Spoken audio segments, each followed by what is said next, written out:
Police in Wisconsin say a young woman at the center of the Slender Man stabbing case is now on the run.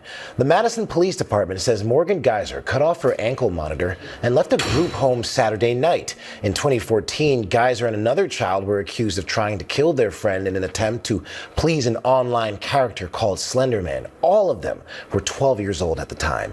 Is she dead?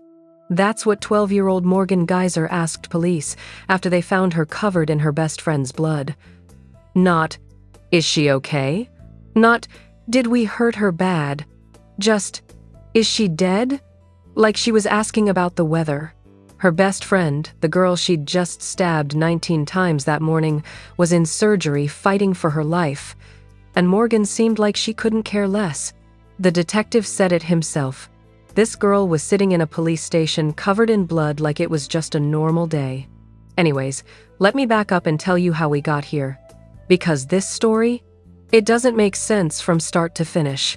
You're watching Shadowed Crimes TV. We tell the stories that need to be told. Domestic violence, toxic relationships, and the lives lost behind closed doors. No sugarcoating, no excuses, just the truth. If you're new here, subscribe and join us as we shed light on shadowed stories. Waukesha, Wisconsin. A quiet Milwaukee suburb where bad things aren't supposed to happen. The kind of place where kids ride bikes, families go to parks, and 12-year-olds have sleepovers without their parents losing sleep over it. That's where Payton Leutner grew up. And Payton? She was one of those kids with a good heart. You know, the type sees somebody sitting alone at lunch and goes over to sit with them, sees somebody struggling and offers to help. That's exactly how she met Morgan Geyser back in 4th grade. Payton saw Morgan had no friends. Nobody was talking to her. Nobody was including her. And Payton couldn't just walk past that. So she became Morgan's friend. Not because Morgan was popular or cool or had something to offer, simply because Morgan needed a friend. And Payton was willing to be that person. They got close. Real close. Best friends close. The kind of friendship where you tell each other everything, where you have inside jokes nobody else gets, where you're excited to see each other every single day at school. For Payton, this was just what friends do. You show up for people. But somewhere along the way, another girl entered the picture. Anissa Weier. She was new to the school, and she gravitated toward Morgan. The three of them started hanging out together, but Morgan and Anissa, they formed their own bond, a closer bond, the kind where they started sharing things that Payton wasn't part of. And that's when things started to shift. See, Morgan and Anissa found this website called Creepypasta Wiki. Now, for those who don't know, Creepypasta is basically a collection of horror stories posted online. Scary tales meant to freak you out, urban legends, ghost stories, that type of thing. And one of the most popular characters on there was something called Slender Man, a tall, faceless figure in a suit who supposedly hunts children. According to the stories, he has these tentacles that come out of his back, and he uses them to strangle his victims. It's fiction, completely made up. But Morgan and Anissa, they started to believe he was real. How did we get here? How do two 12-year-olds go from reading scary stories online to believing a fictional character is real? But that's exactly what happened. They convinced themselves that Slender Man existed, that he was watching them, and that he wanted something from them. What did he want? A sacrifice, a murder. They believed they had to kill someone to prove their loyalty to him, to show they were worthy. And once they proved themselves, they thought Slender Man would let them live in his mansion in the woods. They thought they'd become his servants or something. Girl, make it make sense. But here's the thing, they didn't just wake up one day and decide to do this. No, they planned it. For 6 months, 6 whole months, these two girls talked about killing someone. They discussed how they'd do it, when they'd do it, and who they'd do it to. And the person they chose? Payton. The same Payton who had befriended Morgan when nobody else would. The same Payton who showed up for Morgan day after day. That Payton. May 30th, 2014. It's a Friday night, and Payton is excited. Really excited. Her best friend Morgan is having a birthday sleepover, and Payton's invited. She's been looking forward to this all week. Payton's mom watches her daughter get ready, sees how happy she is, and thinks nothing of it. Why would she? It's just a sleepover. Just 3 12-year-old girls celebrating a birthday. Normal kid stuff. So Payton heads over to Morgan's house. When she gets there, Anissa's already there. The three of them spend the evening doing what kids do at sleepovers they play in Morgan's bedroom. They run up and down the stairs giggling, they laugh and joke around. Morgan's mom later said, it was just a normal night. Just girls being girls. But it wasn't normal. Not even close. Because while they were playing, while they were laughing, Morgan and Anissa already knew what was going to happen the next morning. They'd already planned it down to the detail. They knew they were going to take Payton to the woods. They knew one of them was going to stab her. They knew they were going to leave her there to die. And Payton had no idea. None. She went to sleep that night thinking she was safe with her friends, thinking she was surrounded by people who cared about her. The next morning, May 31st, Morgan and Anissa suggest they all go to the park. Just a walk, just to get outside, maybe play a game. Payton doesn't think anything of it. She said it herself later. They just wanted to go on a walk, and I didn't think much of it. It's just a walk. It's in Waukesha. Like, what bad stuff happens in Waukesha, Wisconsin? So they leave Morgan's house and head to the park. But they don't stay at the park. Morgan and Anissa say they should go to the woods, and Payton goes along with it. Why wouldn't she? These are her friends. Once they get into the woods, Anissa tells Payton they're going to play hide and seek. And then Anissa tells her to do something specific. Lie down on the ground and cover herself with sticks and leaves. You know, to hide better. Payton does it. She lies down, starts covering herself, thinking this is all part of the game. But it wasn't a game. Payton said it herself. Anissa told me to lie on the ground and cover myself in sticks and leaves and stuff, but it was really just a trick. Let me tell you something while Payton was lying there. Following instructions like a trusting friend would, Morgan was getting ready. Anissa had already told her what to do. She'd already given Morgan the knife, and she'd already told her to wait until they were about 5 feet away from Payton. Morgan jumps on top of Payton. And this is where everything Payton thought she knew about her friends just shatters. Because Morgan says something to her. Something that's going to haunt Payton for the rest of her life. Don't be afraid. I'm only a little kitty cat. Then Morgan starts stabbing her.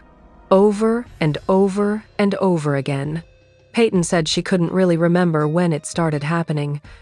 Her body went into shock. She didn't feel the pain right away. But she knew something was terribly wrong.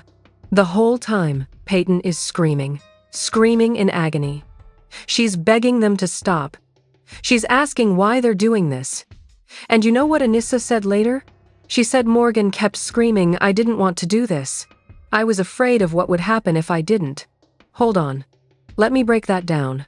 Payton was so confused, so desperate to understand why her friends were killing her, that she thought maybe she'd done something wrong. Like maybe she was supposed to do something and didn't, and that's why this was happening to her. That's how betrayed she was. That's how much she trusted these girls. 19 times. Morgan stabbed Payton 19 times. In her arms, her legs, her abdomen, her chest, everywhere. Payton later said she was covered in stab wounds. And one of those stabs? It came within a human hair of hitting her heart. One hair. That's the difference between Payton being here to tell this story and being another name on a memorial. When Morgan finally stops, Payton can't see. She can't walk properly. She can't breathe right. She's bleeding out in the middle of the woods, and she knows she's dying. Then Anissa and Morgan tell her to lay down. They tell her she'll lose blood slower if she stays down. And Payton, still trusting them even after everything, does what they say. She lays down. Morgan and Anissa tell her they're going to go get help. They promise they're coming back with help. And Payton believes them. She lays there waiting, thinking her friends are going to save her. But they don't go get help. They walk away and leave her there. Anissa admitted it later to police. She said it plain. We wanted her to die. Not, we panicked and ran. Not, we didn't know what to do. No, they wanted her to die. They stabbed her 19 times, told her to stay still so she'd bleed out, then left her alone in the woods to finish dying. Girl, is that what we doing now? 12-year-olds committing premeditated murder? But here's the thing about Payton. She's a survivor. She waited a little while, probably hoping her friends would come back, like they promised. But when they didn't, she got up. Couldn't see right, couldn't walk right, couldn't breathe right, but she got up anyway. She dragged herself through those woods until she found a patch of grass near a road, and that's where she collapsed. A man riding his bike sees her.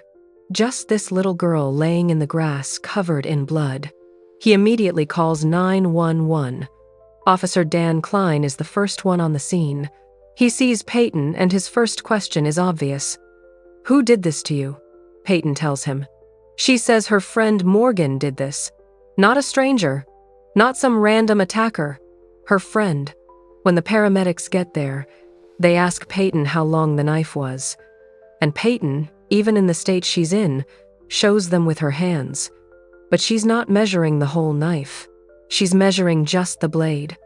Just the part that went into her body, over and over again.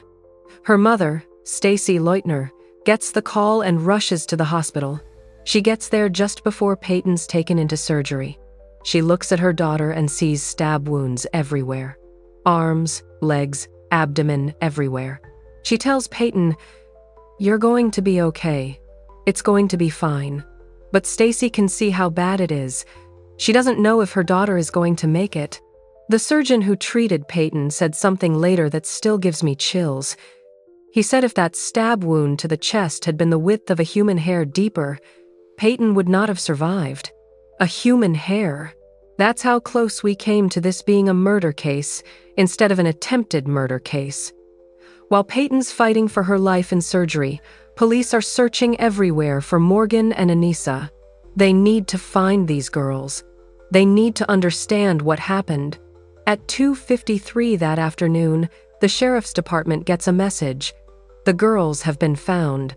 They're sitting on the side of Interstate 94. Just sitting there. By the time police locate them, these two girls have walked about 5 hours and made it to the north end of the city. They're just chilling on the side of the freeway like they're waiting for a bus or something. Police bring them back to the Waukesha police station. And the detectives who interview them notice something immediately. These girls are calm. Too calm. They seem meek, almost. Detective Dan Klein said they walked in like this was just a normal day for them. Morgan's got a blood stain on the front of her shirt, actually. She's wearing 2 shirts, and blood is visible on the front one. But she's not panicking. She's not crying. She's not falling apart. She's relaxed. Now, here's something that's going to make you mad. In Wisconsin, a child can be interrogated without their parents present. The parents don't have to be in the room. Don't even have to be notified until later.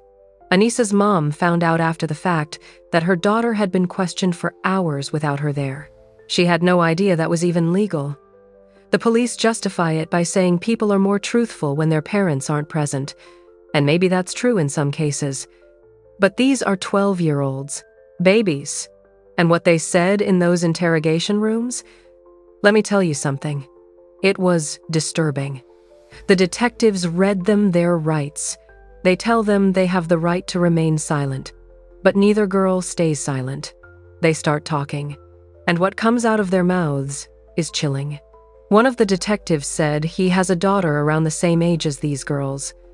He said Morgan could be his daughter, but then she started saying things that were eerie, things that shouldn't be coming out of a 12-year-old's mouth. They ask Anissa if she and Morgan talked about doing this beforehand. Anissa says yes. They ask why. Morgan says, So did you guys talk about doing this beforehand? Anissa told me we had to, Why? because she said that he'd kill our families. Who's he? A man. I didn't know him, but Anissa knew him. and this is where the story takes that turn. The detectives start learning about this fictional character these girls believed was real.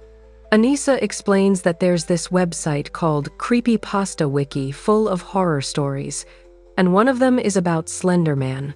She describes him as this tall, faceless man who preys on children, who has these tentacles coming out of his back that he uses to strangle his victims. She says to prove yourself worthy to Slender Man, you have to kill somebody. Anissa tells the detective that Morgan told her they had to kill Bella, that's Payton's nickname. They had to kill her to please Slender Man. Now, let's jump to Morgan's interrogation, because what she says might be even worse. Morgan's sitting there calm as anything. At one point, she asks the detective about Payton. She uses her nickname. Is Bella dead? The detective says he doesn't know. Morgan's response? I was just wondering. The detective noted that it didn't seem like it really concerned her too much whether Payton was dead or alive. This is her best friend, the girl she just stabbed 19 times. And she's asking about her death like someone asking if it's going to rain tomorrow. Then they ask Morgan if she feels bad about stabbing one of her best friends. And Morgan gives them an answer that's going to stick with you. I thought about it, but then I decided that remorse will get me nowhere. It's easier to live without regrets. She's 12 years old, saying it's easier to live without regrets after trying to murder her best friend. Period. Oh, wow. How did we get here? The detectives keep digging. They're trying to understand the Slender Man connection. They're trying to figure out how two little girls convinced themselves that murdering their friend was something they needed to do. And the more these girls talk, the more the detectives realize this wasn't a spur-of-the-moment thing. This wasn't a fight that got out of hand. This was calculated, planned, thought out for months. Morgan tells them about the planning, about how they picked the date, about how they knew what they were going to do. She says Anissa handed her the knife and told her when to start stabbing, told her to go ballistic, to go crazy. And Morgan did exactly that. Meanwhile, back at the hospital, Payton pulls through surgery. Against all odds, this little girl survives. Her physical wounds start healing faster than anyone expected. Her family's relieved, grateful, overwhelmed. People from around the world send purple hearts. Purple is Payton's favorite color. The family receives over $40,000 in donations to help with medical costs. But while Payton's body is healing, nobody knows yet how deep the emotional scars go. How do you recover from your best friends trying to kill you? How do you ever trust anyone again? Morgan Geyser and Anissa Weier are charged as adults with attempted first-degree intentional homicide. Both girls are 12 years old. But because of how serious this crime is, they're facing adult charges with $500,000 bail each. In 2017, Morgan pleads guilty. But here's the twist. She's found not guilty by reason of mental disease or defect. Turns out Morgan has schizophrenia. She's sent to a mental hospital instead of prison. Anissa takes a different route with her case, but she also ends up in a mental facility. These girls are going to spend years locked away, getting treatment for the mental illnesses that convinced them a fictional internet character was real. Now, fast forward to 2025. 11 years after the stabbing, Morgan Geyser has spent over a decade in a mental hospital. Earlier in the year, a judge approves a plan to move her from the hospital to a supervised group home. Prosecutors aren't happy about it. They raise concerns, saying Morgan had been communicating with a man outside the facility, violent communication. They also say she'd been reading a book in the facility about sexual sadism and murder, but the judge approves the transfer anyway. So Morgan gets moved to this group home in Madison. She's supposed to be monitored. She's wearing a GPS ankle bracelet, so authorities always know where she is. But on a Saturday night, Morgan cuts off that ankle bracelet and walks out. Girl, she just walks out. The Wisconsin Department of Corrections gets an alert that her GPS bracelet has been cut. Police immediately start searching. Sunday morning, Madison police send out an alert telling people that Morgan Geyser, yes, that Morgan Geyser from the Slender Man stabbing is on the run. They say she was last seen near Kronk Drive with another adult. The public is terrified, and rightfully so. This is someone who stabbed her best friend 19 times when she was 12. Nobody knows if she's gotten better or if she's still dangerous. Police search for Morgan all night, all day Sunday. And finally, Sunday night, they find her in Illinois. She's taken into custody. Attorney Lavoie says Morgan has now broken any trust she might have had with the courts and hospitals. She's likely going back to a state hospital, back to being locked up. Because you can't just cut off your monitoring bracelet and walk away when you're in the system for trying to kill someone. That's not how this works. One of the women convicted in the Slender Man stabbing case is found after escaping her group home over the weekend. Yeah, Madison police say Geyser found in Illinois last night. Bowen Kadrubbins is following this for us in studio. Bowen, what happens next here? Yeah, hey Donovan. Well, we are reaching out to the Dane County District Attorney's Office to comment about what will happen with Geyser next. Attorney Jonathan Lavoie, who is not connected to this case, says she will likely return to a state hospital. Now, police say Morgan Geyser cut off her monitoring bracelet and escaped a group home Saturday night. The Wisconsin Department of Corrections received an alert. Her GPS bracelet was cut, sparking investigators to begin the search. Madison police sending out an alert Sunday morning of Geyser's escape. At the time, Geyser was last seen near Kronk Drive with another person. In 2017, Geyser admitted she tried to kill Payton Leutner to please the fictional horror character Slender Man. The attack happened in 2014, where Geyser and her friend took Leutner to a park.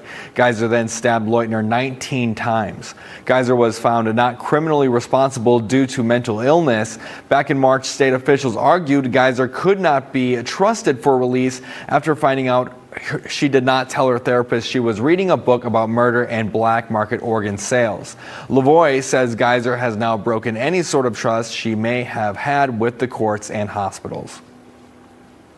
We don't know whether the Morgan Geyser that we had back 10 plus years ago is the same person that we have now. We don't know whether her intentions are bad.